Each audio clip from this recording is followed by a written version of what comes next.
A racist CEO humiliated a black doctor on a flight, doubting her abilities and mocking her in front of everyone.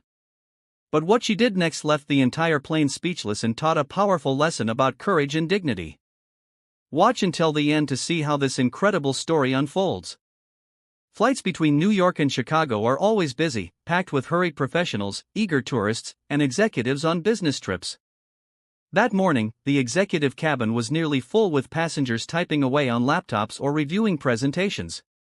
Among them was Dr. Malcolm Reed, a 44-year-old black surgeon renowned for his expertise in heart transplants. Malcolm was respected in his field, but his calm demeanor and modest appearance often led people to underestimate him at first glance. In the row beside him sat Amanda Kingston, a white woman in her 50s who exuded authority.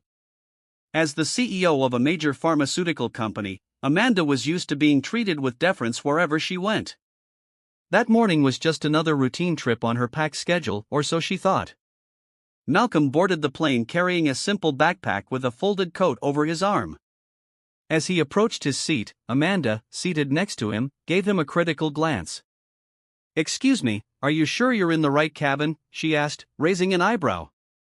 Malcolm glanced at his ticket and nodded calmly. "Yes, this is my seat." Amanda didn't respond but muttered something like, "That's new," before returning to typing on her laptop. Malcolm chose to ignore the comment, though he noticed the curious glances from other passengers who had overheard. The flight took off without incident, but about an hour in, Amanda seemed increasingly irritated by Malcolm. He was quietly reviewing medical notes on his tablet, but she appeared uncomfortable with his presence beside her. "Excuse me, could you stop looking over my shoulder?" she said abruptly. Malcolm looked up, confused. "Looking over your shoulder? I'm reviewing my documents." "Well, it's distracting." "Frankly, it's uncomfortable having you here," she snapped. Malcolm took a deep breath, maintaining his composure. "I paid for this seat just like anyone else. I'm not here to bother anyone." Amanda scoffed. "It's just curious how certain spaces seem more accessible to certain people lately." Nearby, Rachel, a flight attendant, overheard the exchange and approached with a polite smile. "Is everything all right here?" Rachel asked, glancing between Amanda and Malcolm. "Not exactly," Amanda replied, crossing her arms. "This man is making me uncomfortable." Rachel looked at Malcolm, who remained calm but visibly uneasy. "Is there a specific issue?" Rachel asked professionally. "It's just an issue of compatibility," Amanda replied vaguely. Rachel understood what Amanda really meant but chose to handle the situation tactfully. "Dr. Reed, is there anything I can get you to make your flight more comfortable?" Rachel asked. Malcolm thanked her but politely declined. The turning point came just before the meal service. Amanda, sipping white wine, made a comment loud enough for nearby passengers to hear. "It's so rare to see someone like you up here. Usually, you all stay in coach, don't you?" Malcolm stopped what he was doing and looked directly at her. "Someone like me? Could you explain what you mean by that?" Amanda, realizing she'd said too much, tried to backtrack. "I just mean it's unusual. You know, the executive cabin is, well, for those who really belong here." The silence in the cabin was palpable. Malcolm's eyes gleamed with quiet indignation. Malcolm leaned slightly forward, his voice steady but firm. "For your information, I'm a heart transplant surgeon. I save lives every day, including perhaps someone you know. I think that qualifies me to be anywhere." Amanda was speechless as nearby passengers murmured in approval of Malcolm's response. Rachel returned to the aisle, clearly uncomfortable with the situation. "Dr. Reed, is there anything I can do for you?" she asked again. "No, thank you. I'm fine here," he replied, keeping his composure. The tension was thick. Amanda seemed embarrassed but also irritated by how things had unfolded. Malcolm returned to his notes, but the supportive glances from those around him spoke volumes.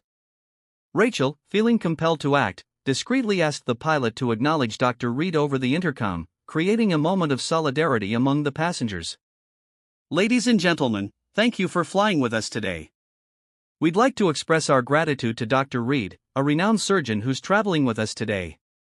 Amanda shifted uncomfortably in her seat as passengers clapped.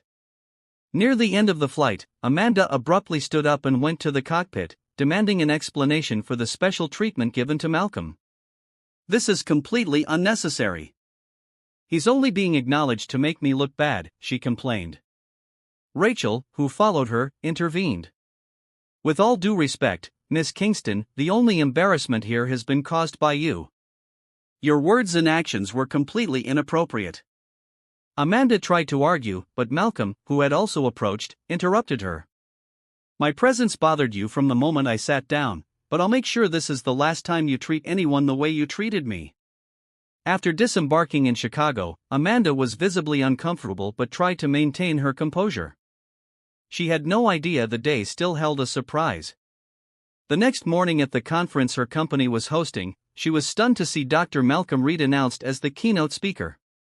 Malcolm walked onto the stage with calm confidence as the audience, composed of doctors, scientists, and industry leaders, gave him a standing ovation. The introduction highlighted his groundbreaking work in heart transplants, leaving Amanda to sit quietly, her earlier comments echoing in her mind. During his talk, Malcolm shared inspiring stories of patients he'd saved, showcasing his humanity in stark contrast to the prejudice he had faced the day before. After the speech, Amanda hesitantly approached him, her voice trembling. "Dr. Reed, I'd like to apologize for my behavior on the flight. I was out of line, and I hope you can understand." Malcolm looked her in the eye, his expression firm. "Miss Kingston, your words on that flight revealed who you are. I won't hold a grudge because that's not how I choose to live, but next time you judge someone, remember this moment. Not everyone will have the patience I did." He walked away, leaving Amanda to reflect on her actions. Later that day, many conference attendees approached Malcolm to thank him and express their admiration. Some, having heard about the flight incident, discreetly noted that Amanda needed to re-evaluate her behavior. Her reputation was tarnished not by Malcolm, but by her own prejudice. Malcolm, however, remained focused on his work and those who mattered. For him, the incident wasn't about Amanda, it was about maintaining dignity in the face of ignorance. He had turned her attempt to belittle him into a public lesson without losing his integrity. This story reminds us that prejudice has no place on a flight or in everyday life. After disembarking, Amanda spent the rest of the day trying to shake off her unease. She hadn't expected her casual, albeit prejudiced, remarks to escalate into a lesson she would carry with her. But her discomfort was far from over. The conference her company was hosting that week was a major annual event that brought together some of the brightest minds in medicine and healthcare. Amanda, being a prominent figure in her field, usually relished the attention and admiration she received at such gatherings. This time, however, was different.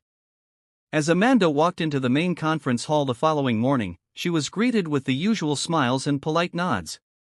Still, her confidence faltered when she noticed Dr. Malcolm Reed's name displayed prominently on the schedule of events. He was listed as the keynote speaker for the opening session, a fact she hadn't been aware of until that moment. Amanda sank into her seat, the irony of the situation sinking in. The man she had tried to belittle on the flight would now address a room filled with the very professionals she sought to impress. The hall filled quickly, buzzing with anticipation. When the session began, the moderator took the stage, introducing Malcolm with glowing praise. His accolades, groundbreaking research, and dedication to saving lives were met with admiration and a thunderous round of applause as he walked onto the stage. Standing tall and composed, Malcolm began his speech with humility and warmth. He spoke about the challenges and triumphs of his career, emphasizing the importance of compassion and perseverance.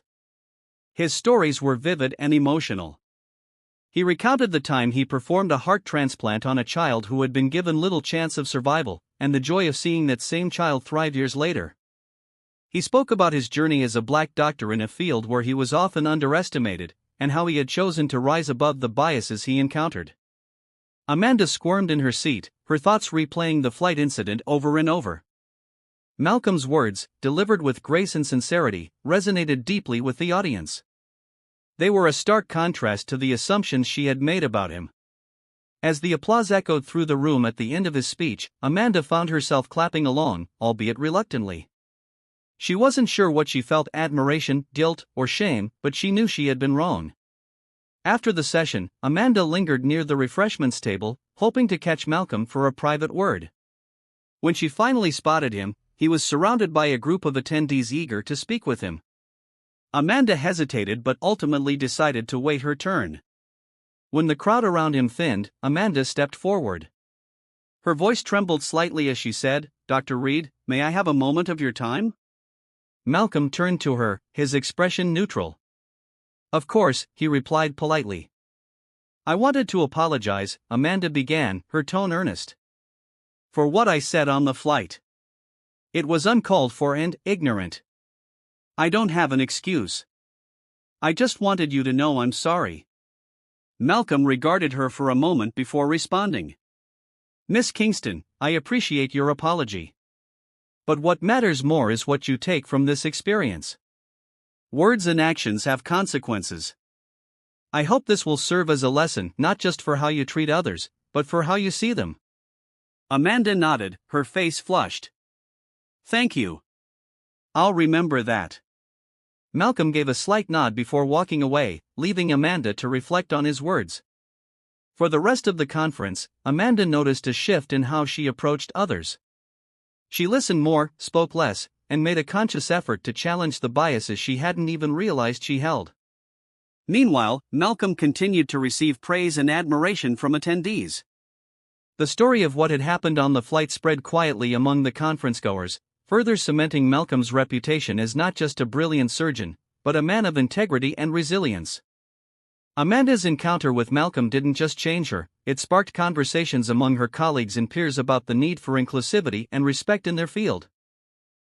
For many, it was a reminder that the true measure of someone's worth lies in their character and contributions, not their appearance or background. Malcolm left the conference as he had come, focused on his work and committed to making a difference.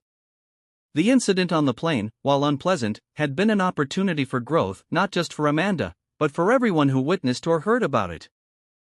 Amanda returned to her office a few days later, her thoughts still lingering on the experience. Though she was used to navigating corporate power dynamics, the confrontation with Malcolm had struck a chord she hadn't anticipated. Her assistant, Olivia, noticed her uncharacteristic quietness. "Is everything all right, Ms. Kingston?" Olivia asked as she placed a stack of documents on Amanda's desk. Amanda looked up, forcing a small smile. "Just a lot on my mind, Olivia." "Thank you." Later that week, during a board meeting with her company's senior leadership, Amanda found herself drawn into a discussion about diversity and inclusion initiatives. Normally, she would have stayed on the periphery of such topics, offering polite agreement without much thought. But this time, something compelled her to speak.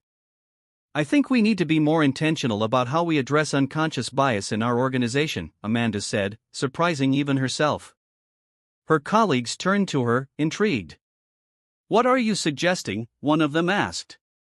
"Training programs, workshops, whatever it takes to make sure we're not just paying lip service to the idea of equality," Amanda replied. Her proposal was met with mixed reactions, but Amanda was determined to follow through.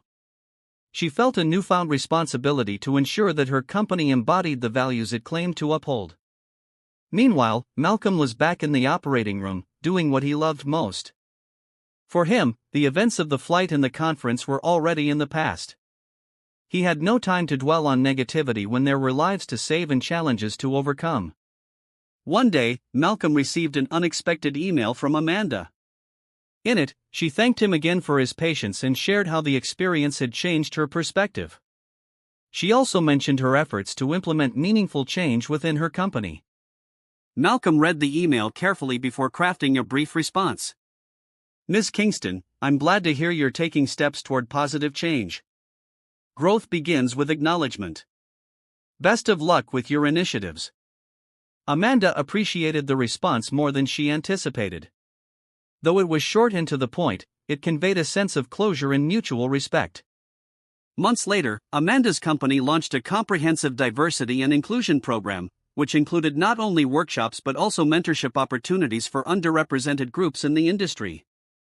Amanda personally oversaw its development, ensuring it went beyond surface-level efforts. Word of the program reached Malcolm through a colleague who had been invited to participate as a mentor. He couldn't help but feel a small sense of satisfaction, knowing that an uncomfortable confrontation had led to something constructive. Amanda, for her part, found herself reflecting on Malcolm's grace and restraint every time she encountered resistance to her new initiatives. It reminded her to stay the course, even when change seemed slow or difficult. For both Malcolm and Amanda, the events on that flight became more than just a moment of conflict. They became a catalyst for introspection, growth, and, ultimately, a reminder of the power of humility and perseverance. As time passed, the incident faded into memory for most people involved. But for Amanda, it remained a turning point, a moment when she was forced to confront her own prejudices and choose a different path. For Malcolm, it was a reaffirmation of his belief that dignity and integrity could overcome even the most ingrained biases. And though he didn't dwell on the incident, he carried the lesson with him: every interaction, no matter how small, holds the potential to inspire change. Months turned into years, and both Malcolm and Amanda continued on their respective paths, each shaped in part by that memorable encounter. Malcolm's reputation as a pioneering heart surgeon grew, with his research leading to advancements that saved countless lives. He also began mentoring young medical professionals from underrepresented backgrounds, sharing not only his expertise but also his experiences of overcoming prejudice.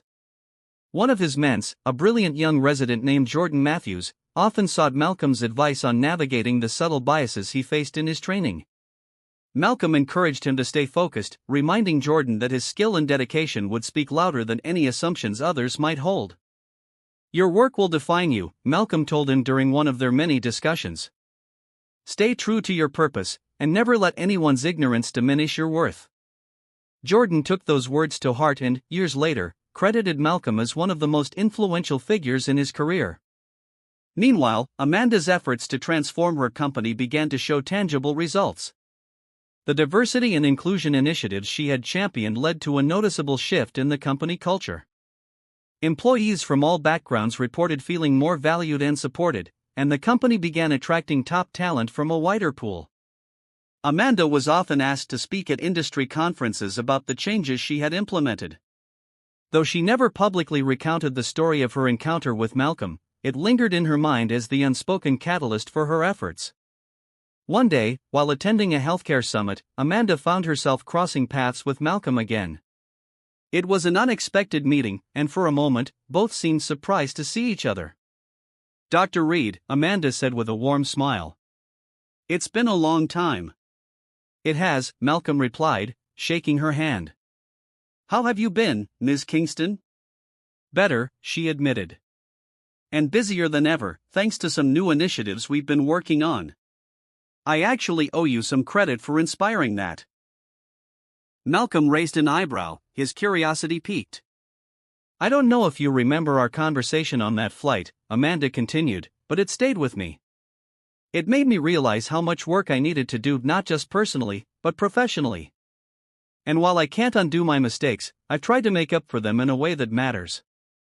Malcolm nodded thoughtfully. "Acknowledging the problem is the first step. Acting on it is what makes the difference." Amanda smiled.